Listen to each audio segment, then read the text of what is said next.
आ गए आप। आ गए हो तो चैनल को सब्सक्राइब कर लेना, वीडियो अच्छी लगे तो लाइक और शेयर कर देना और हाँ, बेल आइकन जरूर दबा देना ताकि आपको नई वीडियोस की नोटिफिकेशन मिलती रहे।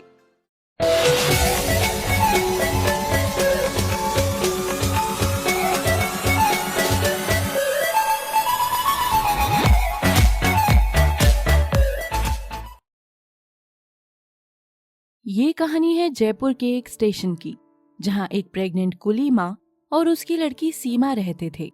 दोनों वहीं पर एक मिट्टी के घर में रहा करते थे।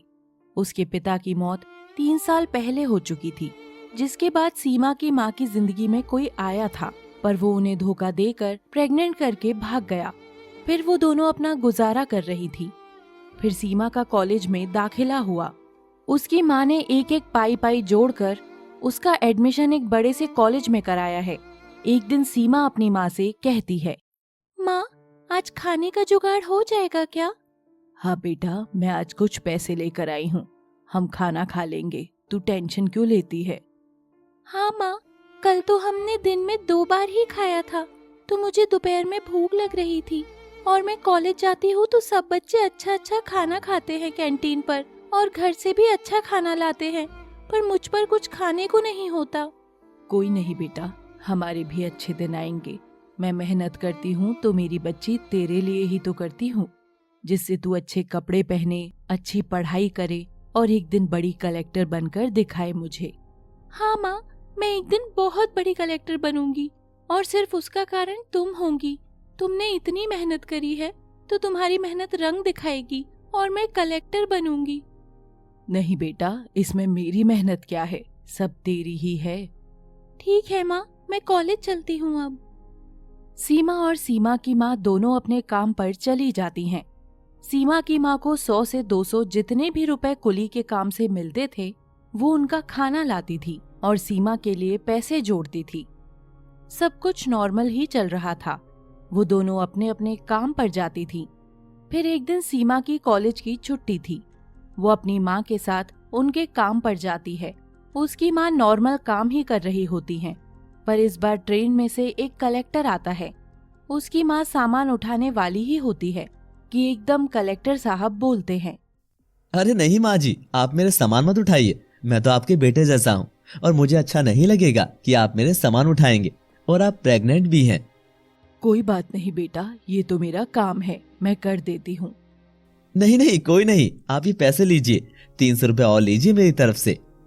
नहीं, जब तुम मुझसे अपना काम नहीं करा रहे तो ये पैसे मैं कैसे ले सकती हूँ बेटा? नहीं नहीं, कोई नहीं, आप ले लीजिए। ठीक है, ये मेरी बेटी है सीमा और ये भी कलेक्टर ही बनना चाहती है। इसका बचपन से सपना था। ये बहुत होशियार है। आप इससे बातचीत करके तो देखिए कि ये कलेक्टर बन सकती है या नहीं। Hi Seema, how are you? I am fine sir. नहीं नहीं सीमा, मुझे सर बोलने की कोई जरूरत नहीं है।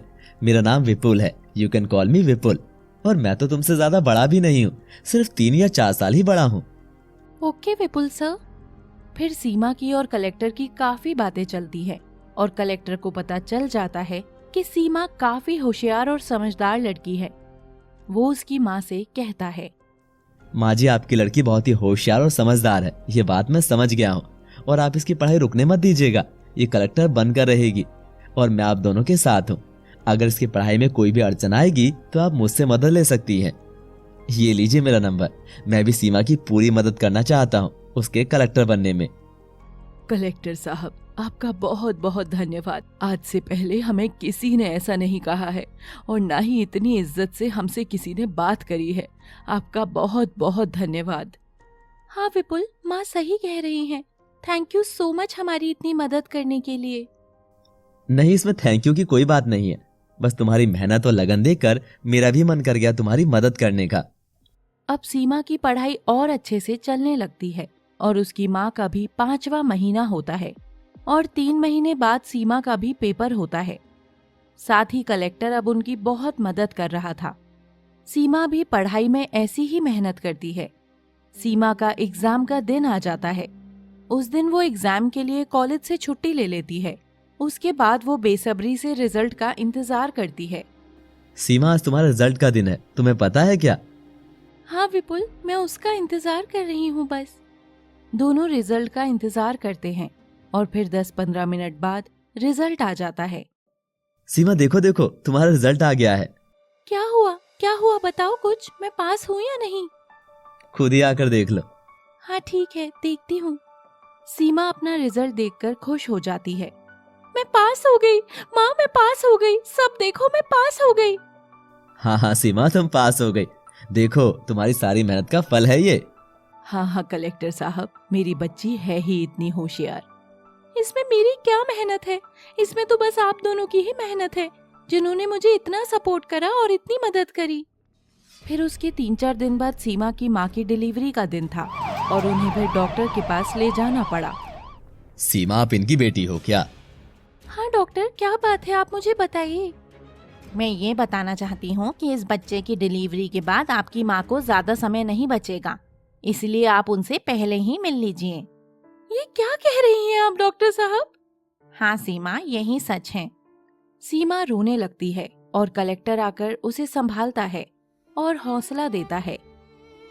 सीमा बेटा, मुझ पे ज्यादा समय नहीं है, पर ये जो मेरी बच्ची आएगी इसका ख्याल तुम रखोगी और तुम्हारी मदद कलेक्टर साहब रख लेंगे। हाँ माँ, हम सब देख लेंगे, पर तुम अभी इतनी बात मत करो, तुम्हारी तबीयत खराब है। कोई बात नहीं बेटा, कलेक्टर साहब को अंदर भेज दो, मुझे उनसे बात करनी है। कलेक्टर सीमा की माँ से मिलते हैं।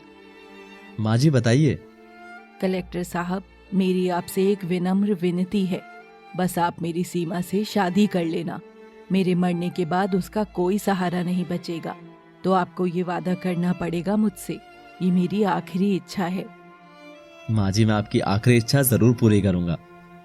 फिर सीमा की छोटी बहन हो जाती है और उसकी माँ की मृत्यु हो जाती है। सीमा और विपुल की शादी भी हो गई थी और वो अपनी छोटी बहन रीमा को मिलकर संभालते थे। उनका एक खुशहाल परिवार बन जाता है।